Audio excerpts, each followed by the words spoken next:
આપ જોઈ રહ્યા છો spark today news. Brahmakumari Shinor ખાતે હીરક જયંતિ મહોત્સવની ઉજવણી કરવામાં આવી છે। ઓમ શાંતિ પ્રજાપિતા બ્રહ્માકુમારી ઈશ્વરીય વિશ્વવિદ્યાલય ગુજરાત હીરક જયંતિ મહોત્સવ ઉજવાઈ રહ્યું છે, ત્યારે તેના ભાગરૂપે જ બ્રહ્માકુમારી શિનોર ખાતે પણ હીરક જયંતિ મહોત્સવનું આયોજન કરવામાં આવ્યું છે। આ કાર્યક્રમના ઉદ્ઘાટન પ્રસંગે તપસ્યાનો સુંદર કાર્યક્રમ રાખવામાં આવ્યો છે, જેમાં માઉન્ટ આબુથી આદરણીય રાજયોગી ભ્રાત્રા રામનાથભાઈ તથા ગોવિંદભાઈ પધાર્યા છે।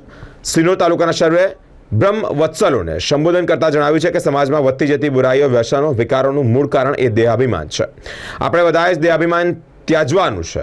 સર્વની સાથે જ આધ્યાત્મિક ભાવ રાખી દરેકના જીવનમાં જ્ઞાનનો પ્રકાશ પાથરી હીરા સમાન જીવન બનાવવાનું છે। 60 જેટલા કાર્યક્રમોનું સુંદર આયોજન કરવામાં આવ્યું છે। ઓમ શાંતિ। બ્રહ્માકુમારીઝ ગુજરાત ઉજવી રહ્યો છે હીરક જયંતિ મહોત્સવ।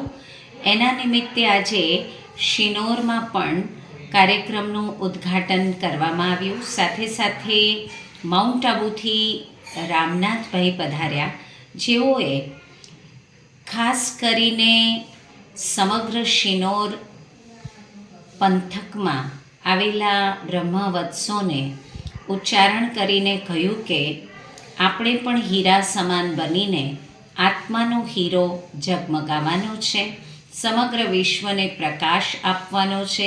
બ્રહ્માકુમારીઝે નક્કી કર્યું છે કે આ વર્ષમાં હીરક જયંતિ નિમિત્તે તમામ સેવા કેન્દ્રો પર લગભગ 60 પ્રોગ્રામ દરેક બ્રહ્મવત્સ અને બ્રહ્માકુમારી બહેનો દ્વારા કરવામાં આવશે, જેમાં વ્યસન મુક્તિના પ્રોગ્રામ, સ્વાસ્થ્યના પ્રોગ્રામ, રાજયોગના પ્રોગ્રામ, ગ્રામ વિકાસના પ્રોગ્રામ પણ રાખવામાં આવશે અને સાથે સાથે સમગ્ર સમાજને એક દિવ્ય બનાવવા માટેનો ભગીરથ પુરુષાર્થ પણ કરવામાં આવશે। ઓમ શાંતિ।